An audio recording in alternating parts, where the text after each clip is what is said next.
Come dream with me tonight.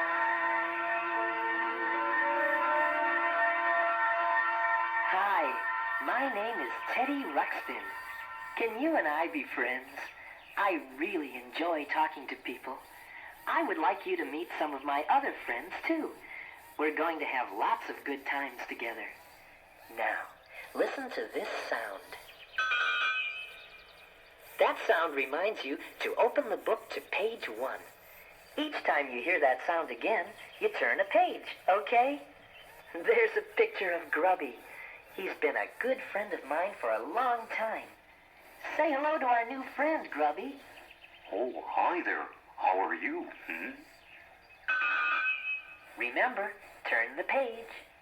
Hey, Grubby, do you remember this song? Yeah, I sure do. Your friend is what I'd like to be. Your friend, 'cause I like you. Do you like me? My friend, I'd like for you to be. My friend, I'm nice to you, you're nice to me. Friendship is a lovely word. It makes a lovely sound. Friends are people that you like and like to be around. Your friend is what I'd like to be. Your friend, 'cause I like you, do you like me? Of course, Grubby. My friend, I'd like for you to be. My friend, that's you, my friend. I'm nice to you, you're nice to me. Friends are people that you help when they have things to do. Friends are there to lend a hand when there are things that you must do. That's what friends are for. Your friend is is what I'd like to be. your friend. 'Cause I like you. Do you like me? My friend, My friend, I'd like for you to be. my friend, My friend, I'm nice to you. You're nice to me. friends can make you smile. You are sort of feeling sad. And friends will make you happy. And I'm real glad I have you for my friend. My friend.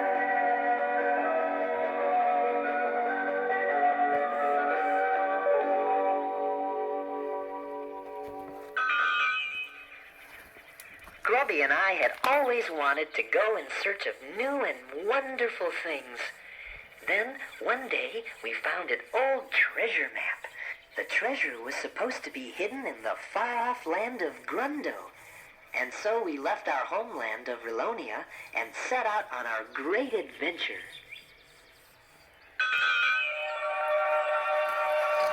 Let's go to far-off places and search for treasures bright. Grundo was a long way from Rilonia, and after walking for many days, it didn't seem like we had made much progress. Teddy, my feet are getting sore.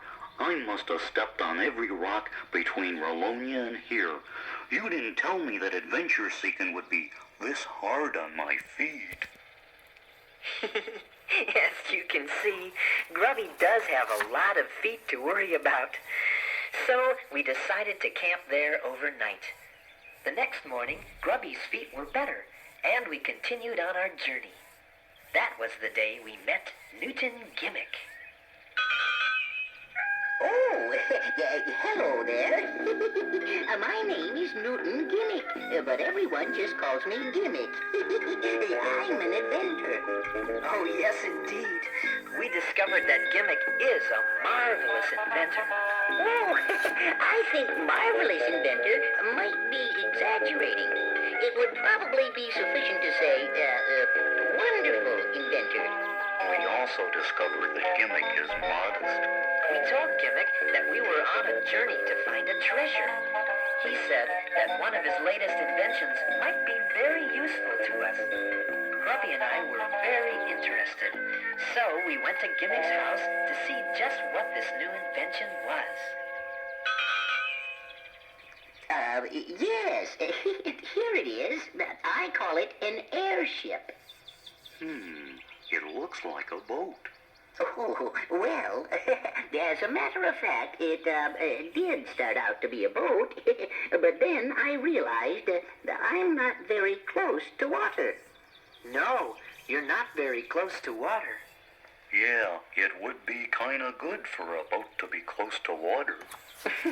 Precisely. That was my exact conclusion. But then the idea hit me. If a boat could float on water, it could also float on air. If the air is hot, that is.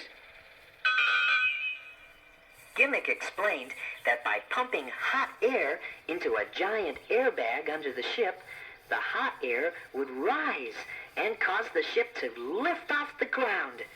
It sounded logical, but somehow something didn't seem quite right.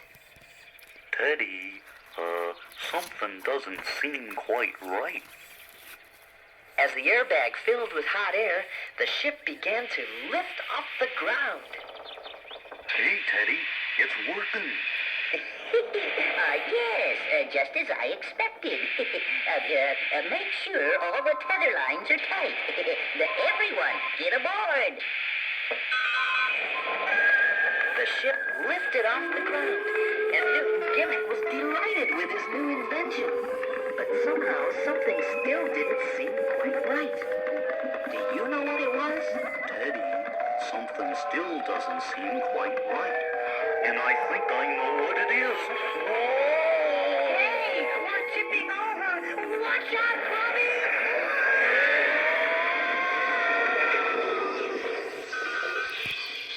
The airship had turned upside down and crashed.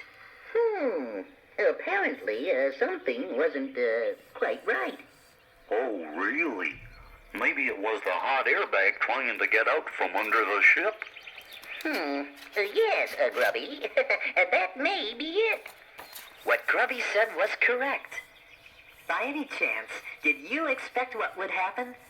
We discovered that the hot air should pull the ship up into the sky, not push it, which meant the ship would have to be suspended by ropes from the airbag. Indeed, Teddy. And once we had done that, everything was all right. Well, almost all right anyway. You see, we could make the ship go up and down okay, but we couldn't steer it very well. In fact, we got stuck in a tree. Suddenly, we heard a tiny voice. Just what are you doing in my tree? Who said that?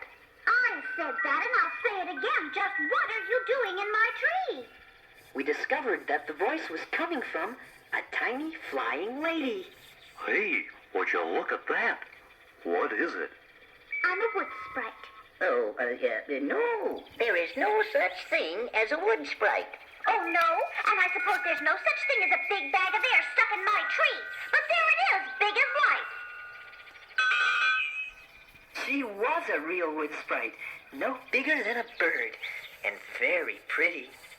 Well, how about moving this Oh. Do you really think I'm pretty? Oh, yes, I certainly do. Oh, aren't you sweet? And who are you? Well, I'm Teddy Ruxpin, and this is Grubby, and this is Newton Gimmick. How do you do? How do you do? How do you do? My name is Leota. I'm pleased to meet you, and I'm sorry if we damaged your tree. Oh, that's all right. Is there anything I can do to help? Well, I'm not sure. You do understand the simple basics of aerodynamics, don't you? Huh? Leota showed us how to get down out of the tree. Then she gave us some ideas about steering the airship. Now, in order for your airship to move in any given direction, you must apply a force in the opposite direction, such as this large, manually driven propeller. Then you will have to know something about the effect of wind and various aspects of navigation. It's very simple. Well, it all sounded very confusing at first, but Leota had been flying all of her life and knew just what we should do to make the airship work. And so at last the airship flew perfectly. We said goodbye to Leota. Goodbye! Goodbye! Goodbye. Goodbye, everyone! And we were off on our way to Grundo in search of adventure and maybe to find a treasure. Grubby and I had met two new friends, Newton Gimmick and Leota the Wood Sprite. And I